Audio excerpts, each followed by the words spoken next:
What's up, everybody? This is Robert from Scattermind Central. You're about to listen to Neish and I's podcast, To Raise a Child, Episode 4, Parent Phobias. In it, we discuss a couple of our fears as well as mental health. If you like what you hear, please subscribe to us on Podbean, follow us on Twitter at To Raise a Child, and I hope everybody has a great day. Good morning, good afternoon, good evening, good whenever you are listening to this. This is To Raise a Child. I'm Nisha. I'm Robert. And today we're going to be talking about phobias as a parent. Because we all have fears. We all have things rational or unrational. Unrational? Irrational. God. That we have. You got my dumb mouth. I don't think I'm awake yet still. I don't think I'm going to be fully awake today. We live in a permanent state of sleep. Yeah, today's going to be that day. You know, it's last day of the weekend. Can't remember. I know. Another week. But I think I'm going to kick the conversation off with the biggest fear that I know for a fact every single parent has. Every single one. And I just want to get this big one out of the way. The other ones are valid and big and important, but this is the biggest one because it's the scariest. And I want to get it out of the way. So if I cry, we can get... Are you talking about lice? The opposite. I am actually talking about death. I said lice. Oh, I thought you said life. And how dare you use that word? But no, I'm not talking about lice either. I'm talking about death. Not only for us dying and missing out on part of our children's lives. But God forbid something happening to the children. Yes, that's hands down. And I think it's safe to speak for every parent that you do not want your child to die. You want to have them outlive you, not the other way around. Very much so. And speaking from personal experience, no, I have never lost a child, but I know... You've known people that have. Yes. Who have lost children, and more than one person. You know, one lost a child when the child was 18. Another person lost the child. In utero? No, it wasn't in utero. It was... Well, no, I mean, there's a third one. Yes. So yes, you know, if you've had a miscarriage or if, you know, I know somebody. Stillborn. No, baby with a heart condition. Oh. Didn't make it. Oh, okay, yeah. Okay. You know, and I'm not going to name names. I'm not going to... It's hard. I mean, we've never had to deal with it, so we can't identify with it on that level. No, but it's still terrifying. And of course, that reminds me of the episode of Family Guy where Brian has the kid or whatever. It was early on. And he sees something, and he's like, oh my god. And they're just like, oh, shut the fuck up. Like, nobody cares. Yeah. But that is the biggest fear of any parent. I think that is safe to say. Well, I think it's a little bit more prevalent now because every other day you're hearing about school shooting or some kind of crazy shit going on where it's these innocent fucking kids. And granted, yeah, sometimes the kids are assholes, and they don't deserve to die, though. Exactly, they don't deserve that. Like, you want to fight them, beat the fuck out of them. Okay, maybe they need their ass whipped, something like that. Our kids don't because our kids know better. But you know, it's one of those things where it's always in the forefront of your mind, especially as a parent, because you hear this shit. It seems like a weekly basis, multiple times a week. I mean, there was just that kid the other day that it sucks that he did it, but I appreciate it a lot more. He killed himself at school. You know, it's still not It's not good whatsoever, but that's what we always talk about. Like, why don't you just fucking off yourself instead of taking 10 motherfuckers with you? Yeah. And that's a shitty way to look at it, but whenever it's happening on a weekly basis, multiple times a month type shit, it's like, I don't want anybody to commit suicide. I don't want anybody to not be here, whatever the situation may be. But if you're thinking about killing other motherfuckers, just take yourself out and be done with it. Yeah. Don't destroy other people's lives because of your mental problems. Yes. And, on a small side note, I mean, the people shouldn't be fucking with whoever it is, because usually it has to do with some sort of bullying or something like that. Yes, those children are assholes. Absolutely, 100%. No one deserves to die, though. And no, it's not necessarily that. I mean, I do agree with that, but the family doesn't deserve to go through that. Yeah, because even if their kid is an asshole, you don't deserve to do that. Yeah. Or go through that, rather. Because a bully still has parents and family and cousins, grandparents, so siblings. No one needs to be an asshole, but no one needs to die. Just because if they are they an talk asshole. shit. Yeah. I mean, if me and my friends were dead for every time we talk shit, Jesus fucking Christ. We'd be dead hundreds I would have never had kids of my own. But on a side note, everybody needs to be very aware of mental health, just as a whole. Absolutely. Because Robert and I are big, big advocates for mental health. It's not talked about enough. No, because there's a big stigma around it where like, oh, just shut the fuck up. They're going to think you're crazy. Well, it's not crazy. It's like...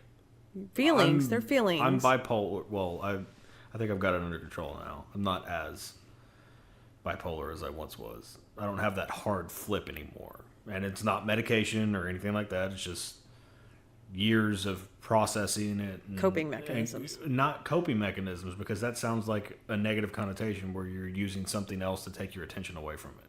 And I'm not doing that. What I've done personally, and again, I don't know if it's going to work for everybody, is talk more. Because I'm a very loquacious person in general, but I don't talk about feelings. Well, I didn't talk about my feelings. And yes.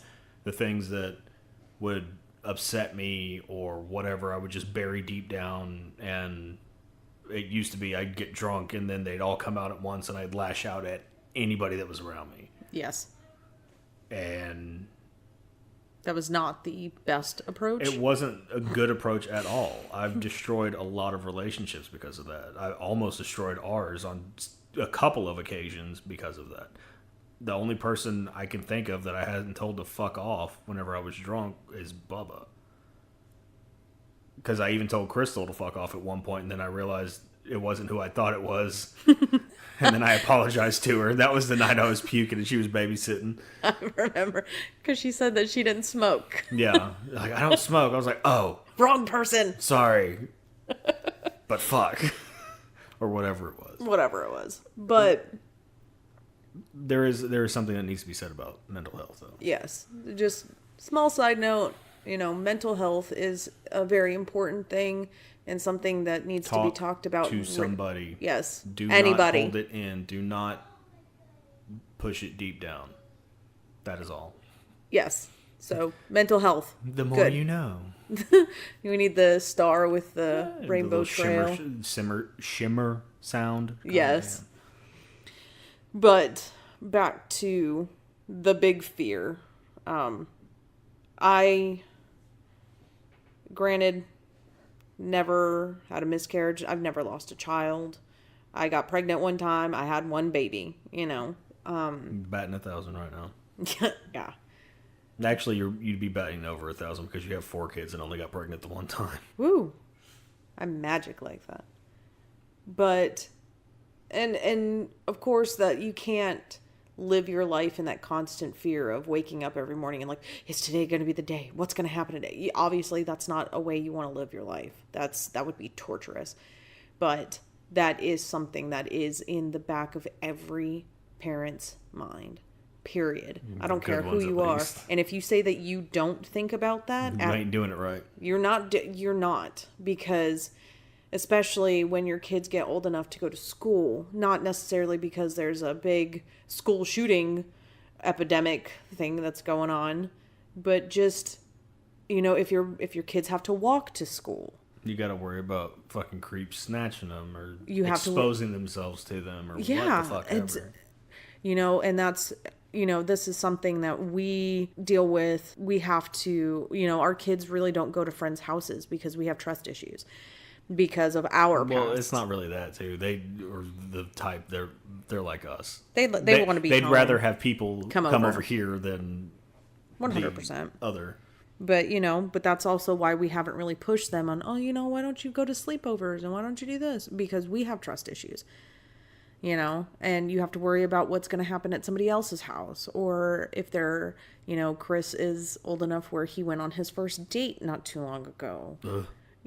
What happens if, you go out in public? And me and you have had this conversation. You can't let it hinder your life and how you live your life. You can't let it cripple you. And me and Rico were actually talking about this the other day. I think it was yesterday. Where you can't let your fear of something hinder you from new experiences or doing something different or stepping out of your comfort zone. Because for a lot of us, that fear is always in the back of our head, no matter what. And it's not just like death or shit like that, just negative shit in general. I'm going to scare this person away. I'm going to fuck up this relationship. I'm going to say the wrong thing, do the wrong thing, whatever the fucking situation is. And it's just, you can't live in that fear. Especially with this, because if you're thinking about death 24/7, you're not going to live your life. Yeah. And I know that sounds very Buddhist of me, but it's 100% true. Yeah. It's like I've spent a lot of my younger years almost every single night obsessing over death.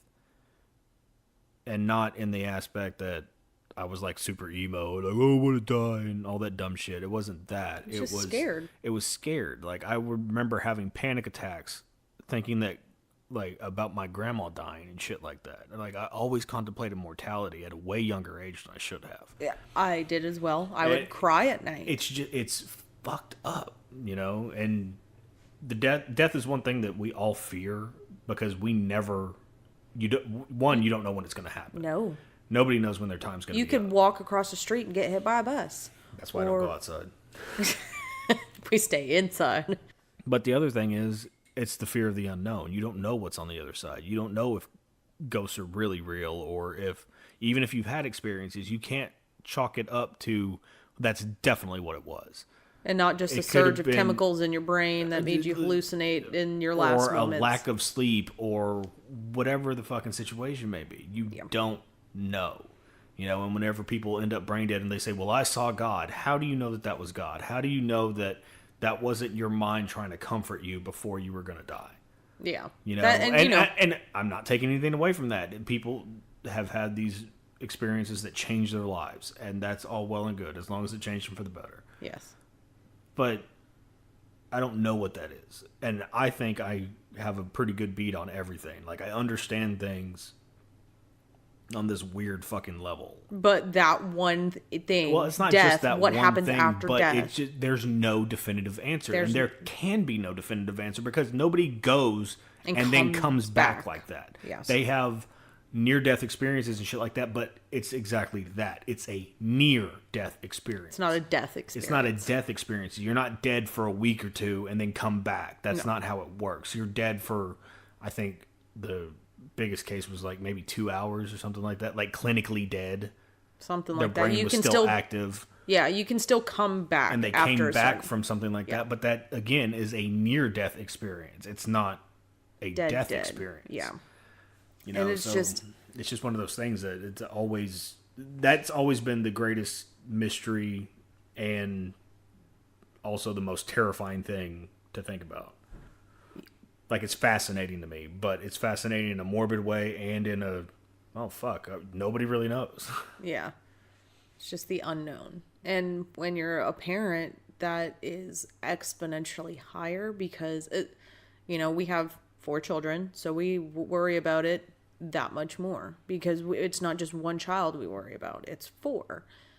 And then you factor in all the friends that we wouldn't want to lose and, family and all that other shit. And it makes it even worse. Yes.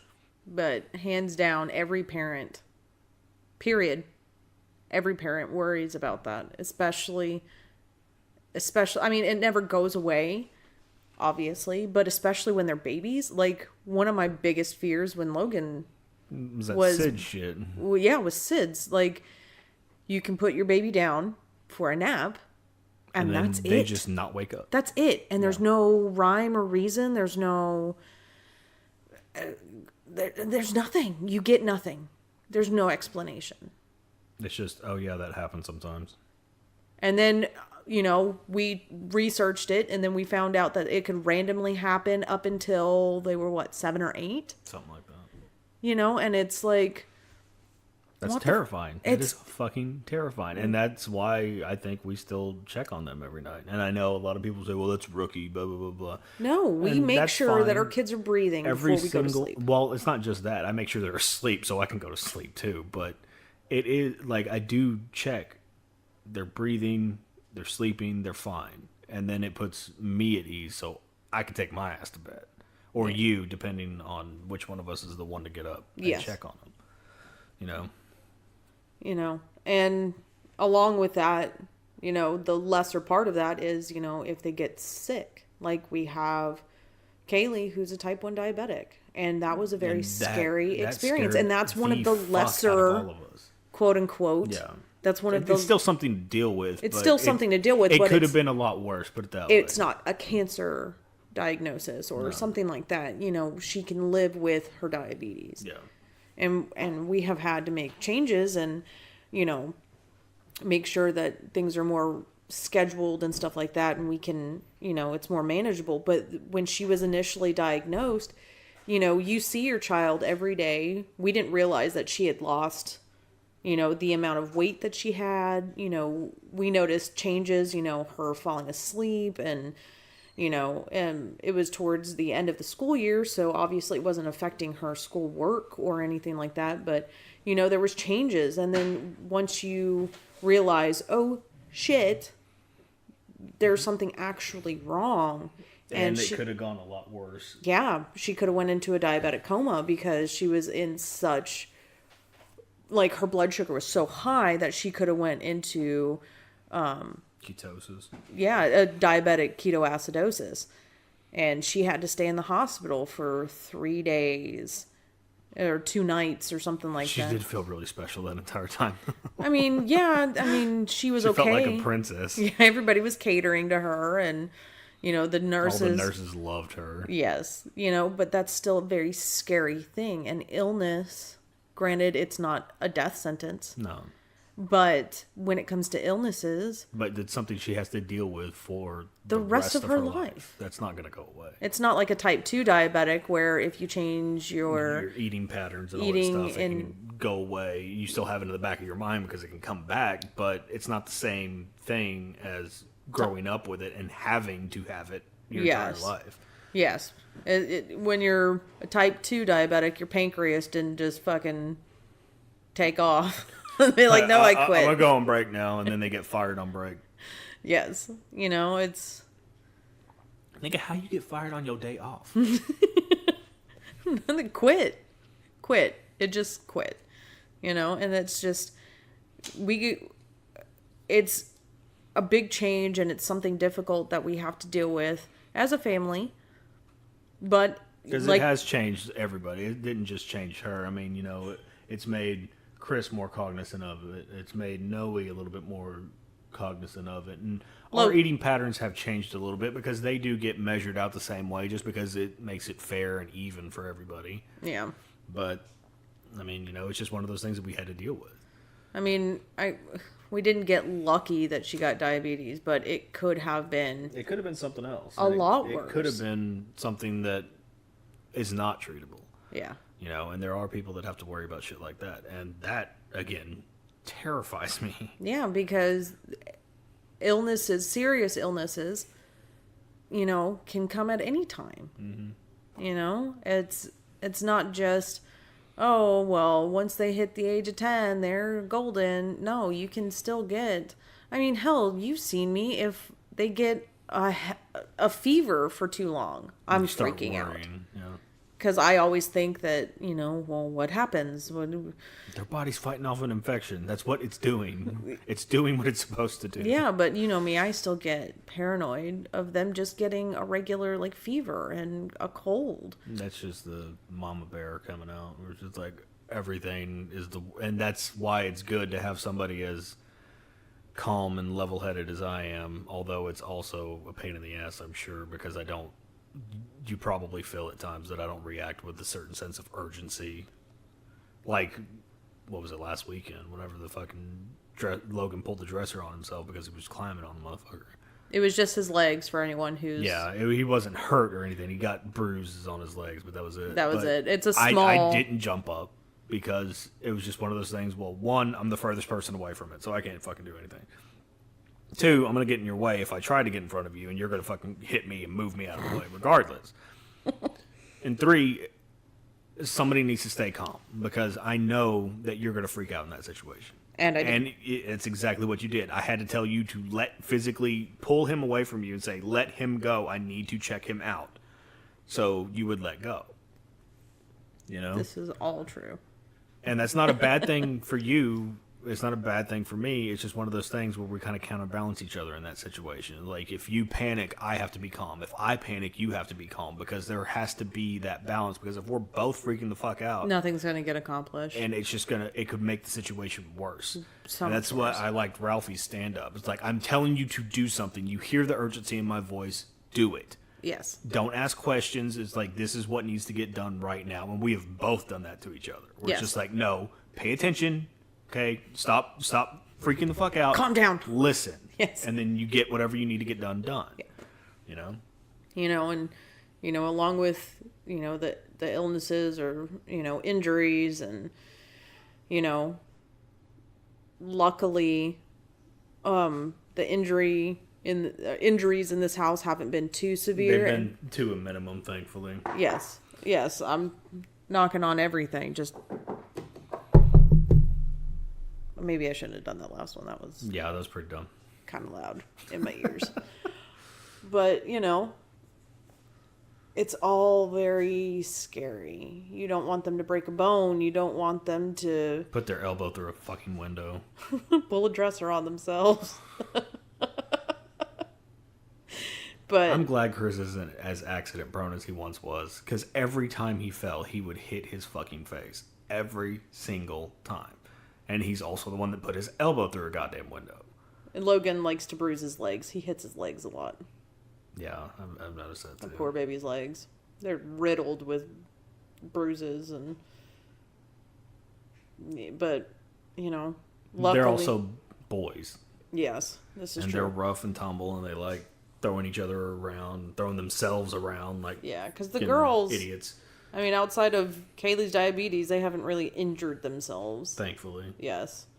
But that's also something we have to concern ourselves with. Is like, okay, but we can't be those helicopter parents where it's like, oh no, don't do that. I'm sure there's people that look at us like that, though. Probably. Because we are very involved on a constant basis. It's just like, no, we're not doing that. Why? Because I don't want to, basically. Because we're worried about shit. And I know that's not great, but, I mean, I would rather be the cautious, not overly cautious, but just the cautious parent as opposed to... I'd rather err on the side of caution, put it that way. Yeah, because we're not, putting our kids in, It's bubbles. not fucking Bubble Boy or anything like that. Or that kid off of South Park who had the life jacket. Oh, the one that ended up taking the life jacket off and drowning? Yes. That was such a goddamn funny episode. But see, I was right to be afraid. Oh, that musical one. It was the musical one. It was the musical. Okay, and it was, I think he went with Shelley, Stan's sister. And then it ended up flooding and drowning him. But that's just... It's... If that's not a perfect example of what parents are afraid of. No, he's going to drown. No, he's not. How the fuck is he going to drown? He's going to a play. And then, oh, yeah, by the way, your son drowned. Motherfucker! Yeah, pretty much. Every horrible scenario has run through our heads at least one time. Yep. Period. of anything. You know, it's, especially with our minds, we're so neurotic and anxious and just, ugh, that one thing will lead to another. Like, we'll see... Like, he scraped his leg, and then it's like... It's going to get infected, and he's going to get gangrene, and then we're going to have to amputate. Amputation, and then, the gangrene's not going to get caught, and it's going to kill him. It's going to spread, and it's going to get into his blood system, and, you know... Logan had some weird bug bites, and there's no bugs in their room, and he hasn't been playing outside, so it's like, where did those come from? What kind of bugs were they? What's going to happen? Is he allergic? You know, obviously he's not allergic. He's still fine. Like, that's... It's just one of those things where it turns into the worst case scenario possible. And it just snowballs, and it's horrible. But then I think that kind of goes into something else we've talked about. It's like failing them as parents. You know, in the situation with Kaylee, you know, we didn't notice right away. We didn't know.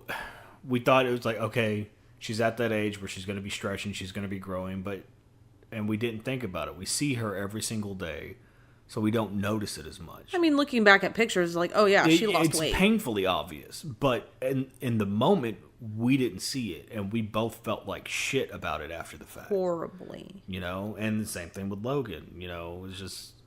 We feel like, well, what if it's something serious? It's not.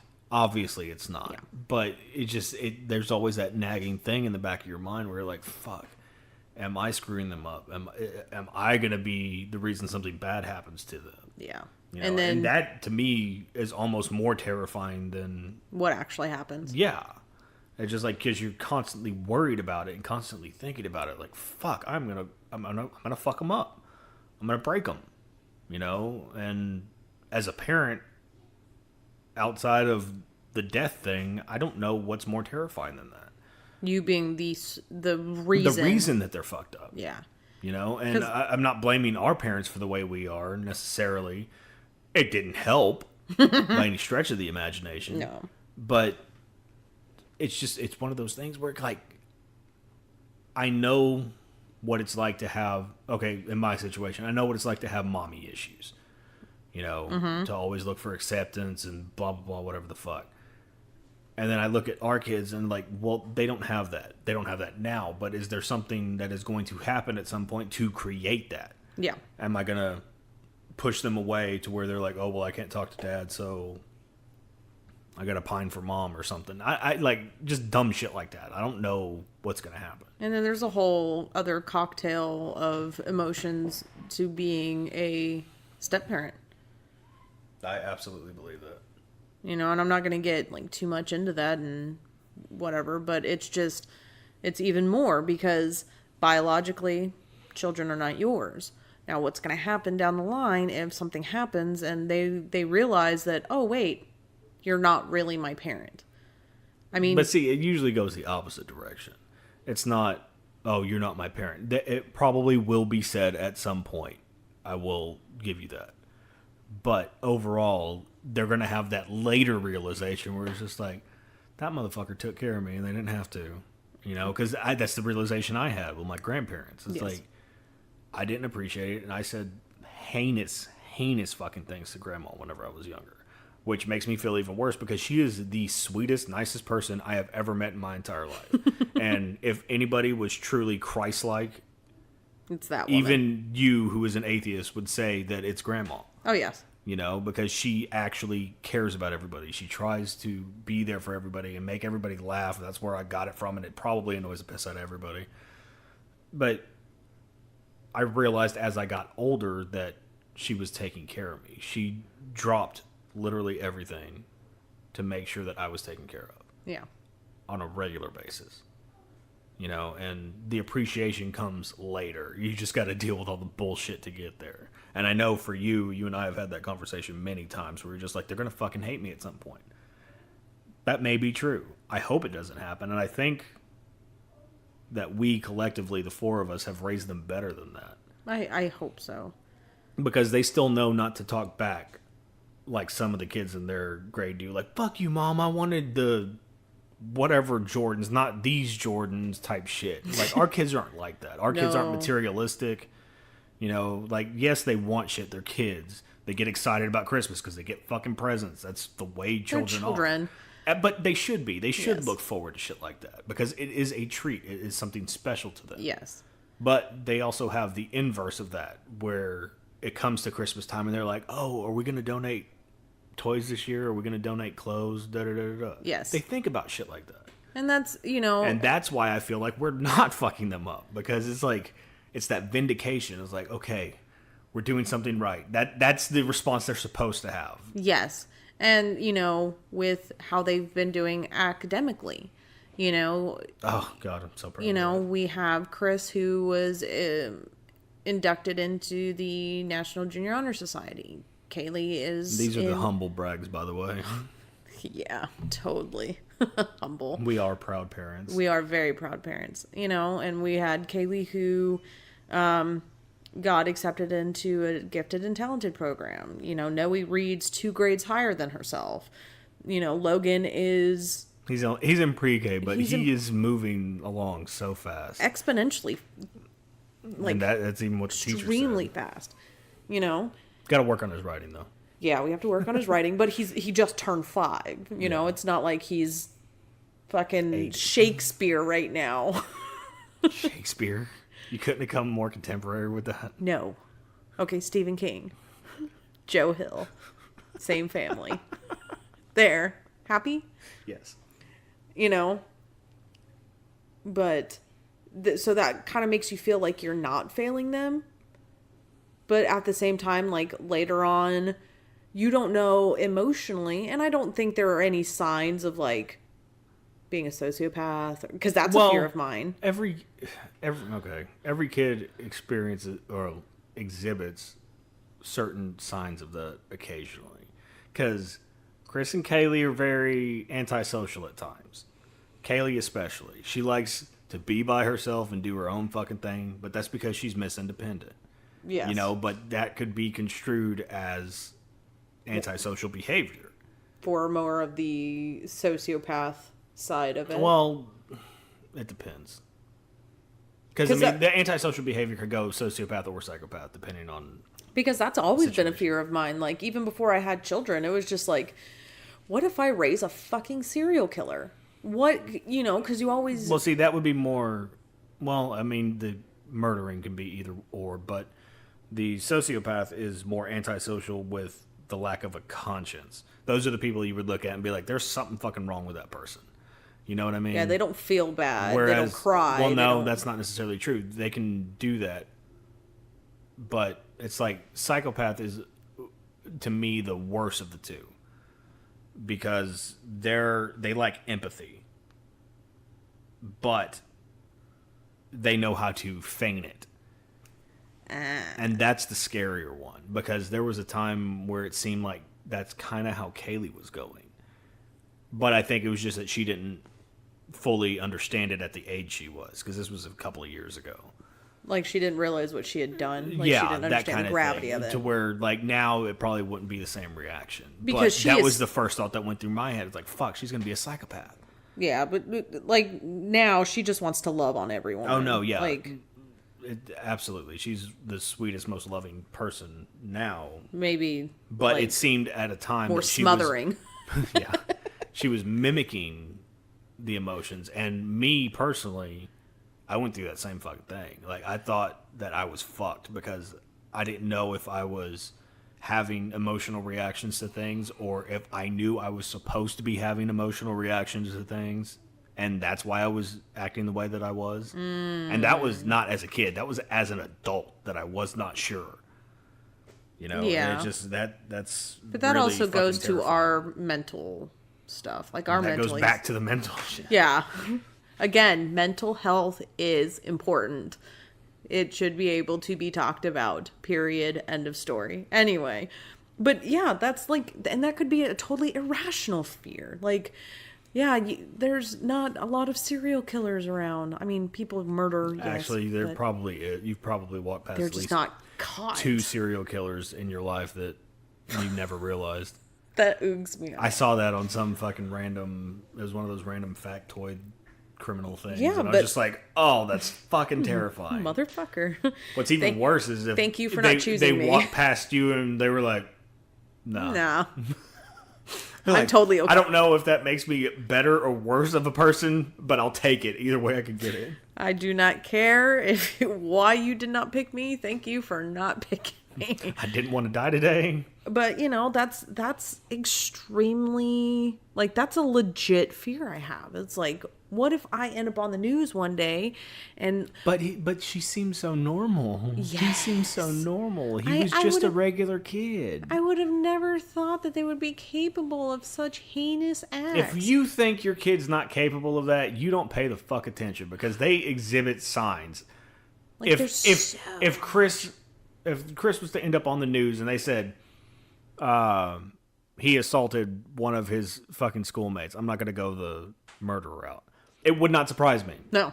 Like, in the slightest bit. No. Not because he's a violent person or No. because he's a shitty kid or anything like that. But it's just because he's a fucking teenager, and the fact that it hasn't happened yet is fucking amazing. Because I hear the way that his friends talk to him.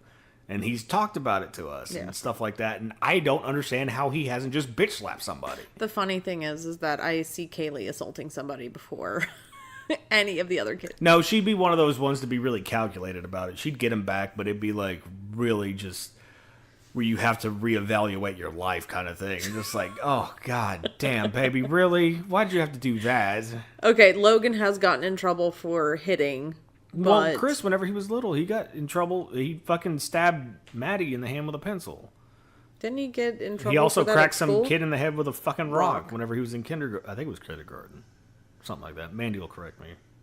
Yeah. But he had anger issues at one point, and I think that stems from other shit. Whenever it wasn't exactly a positive environment, me and Mandy were constantly snipping at each other and shit like that.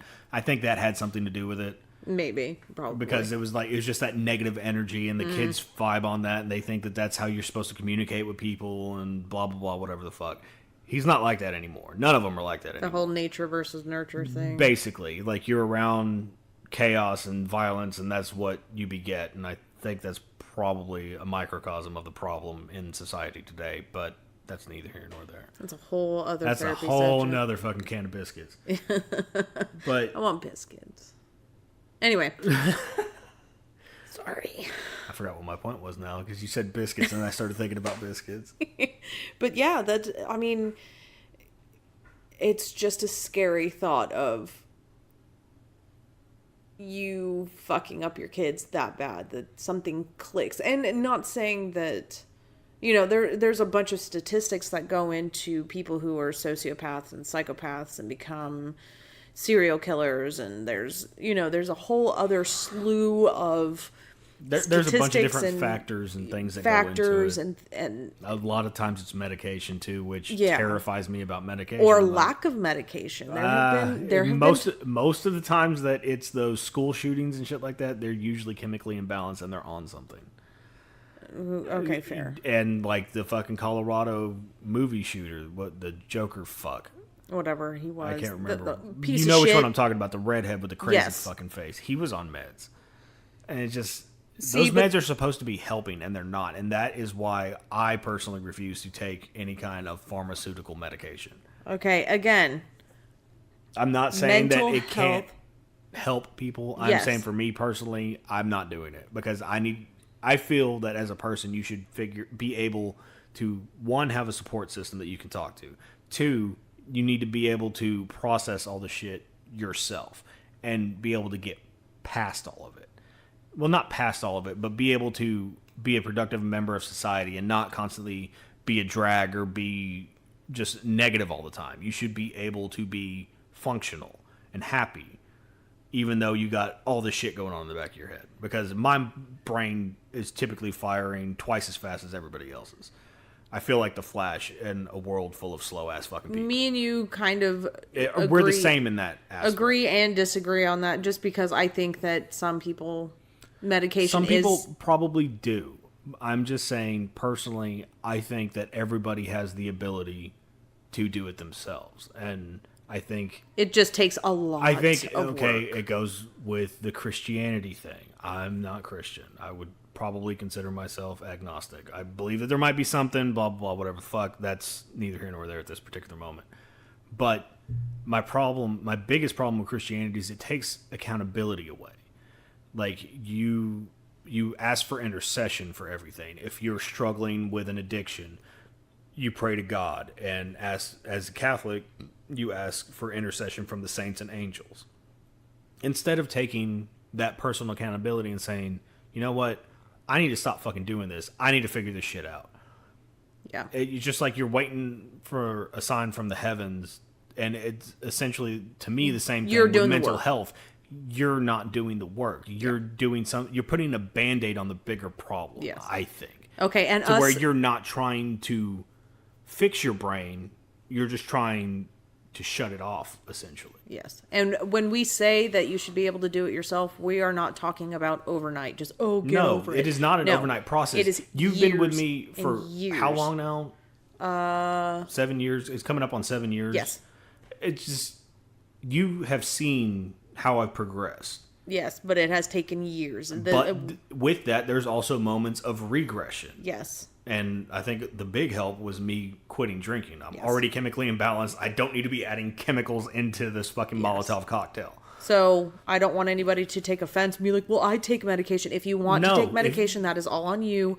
Each person's personal journey is their own personal journey. It's just like with working out, okay? If you want to lose weight and feel better about yourself, you have to work out. But you can't just work out. You also have to learn how to eat better. Yes. You got to get correct sleeping habits. It's an ABC thing. It's not just one thing that's going to fix everything. That's how I feel about medication. If you are going to take medication, that's fine. There's other steps that need to be taken. But you should also try to strengthen your mind at the same time, to where at some point you're not going to need that medication. And that's what a lot of people, I know we've strayed away from phobias. Yeah.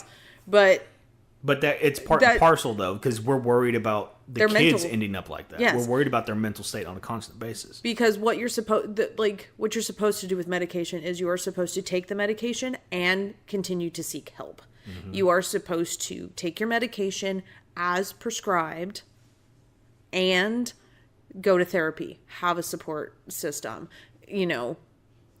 regularly do all that shit, so to kind of rein it back in, again, big, bold, capital letters. Mental health is important. Talk about it. Talk about it with your kids. Talk about it with everyone. I am a huge, huge advocate for mental health, and so is Robert. So we're not pictures of mental health, but yeah, we're not the shining example. But that also helps with your children. If your children know that no matter what they do, how bad they think it is, that they have you to talk to, that can help them through their mental issues and not make them lash out and become these people. Or feel completely inadequate and like they're fucking broken, like we felt for so much of our lives. Yes. Because I still feel fucking broken. I'm 100%. Getting better. I know I'm getting better. 100%. But I still feel like I'm incomplete because I don't feel like... I don't feel like I should be a parent in general. Me neither. Like, who the fuck thought this was a bright idea? Who let us be adults? Like, I need a more adultier adult. Yes. I feel like that 100%. All the time. Uh-huh. Okay. To kind of...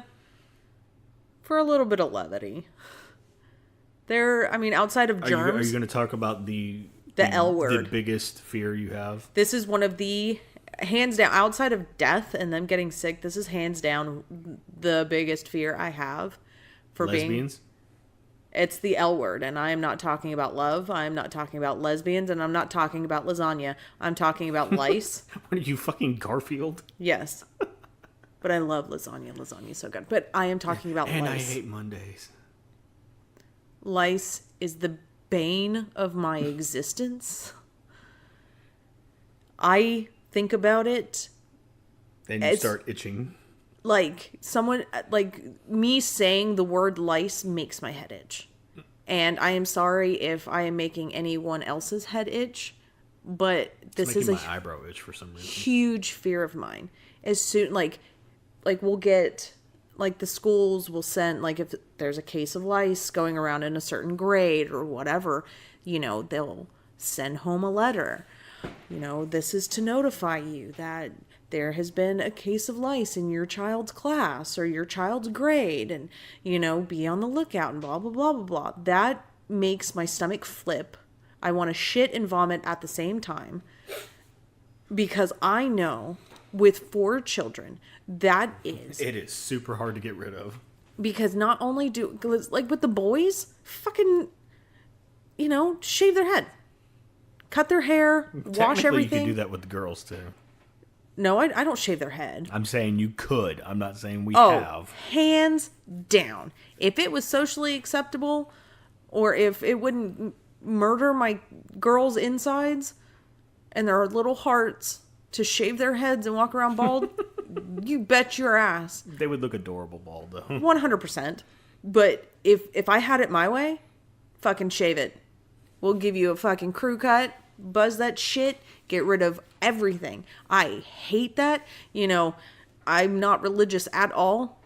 But if the whole Noah's Ark thing, no one could have killed the fucking lice. No one could have just smushed those motherfuckers right there. Got rid of those. Put some nicks on that shit. Nothing.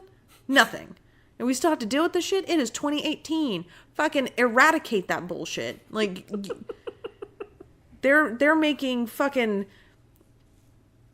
manufactured human flesh for consumption, but we can't get rid of fucking head bugs. I don't even like to say the word. Like, it's the L word. Like, it is a bad word. I will say fuck in front of my kids occasionally if it's bad enough and I'm in a pissed off mood. Cunt will fly out of my mouth. Yeah, I say cunt.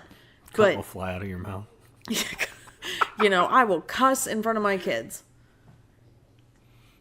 The L word, not allowed to be said.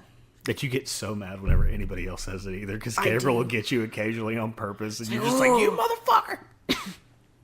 It's like that, because it's so tedious and it's so much. That outside of the big major scares of being a parent. I love how you get so impassioned about this compared to everything else we've talked about. Because while they can get sick and death can happen, statistically, lice happens. Lice happens. Okay. Just on a standpoint of this household.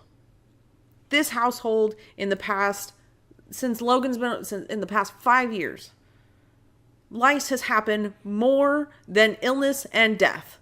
And I want to keep it that way. I would absolutely, hands down, I would rather them get lice than anything bad. Obviously, I'm not a horrible piece of shit person, but if we could do without death, out sickness, and without lice, yes. And it's just, I'm constantly, and you can ask Robert if you have his personal contact information, or on Twitter with our handle. You could tweet, does she really do this bullshit? Yes, I will occasionally ask the girls, especially the girls, because they have the long hair. It's harder to get rid of out of them. Your head been itching lately? You doing okay? Especially Noe, because she's the younger one. And she does not say shit. But yes, that is a humongo fear of mine. It makes my skin crawl, makes my head itch just hearing the fucking word, and ugh. Anyway, but now that I have everyone's head itching, you're welcome. It is okay to have phobias, and it is okay to have these fears as a parent. 100%, because you're supposed to. That's what's going to happen. Just like we've said in many other episodes, talk to somebody, say something about it. Okay, for the last time of this episode, mental health is important.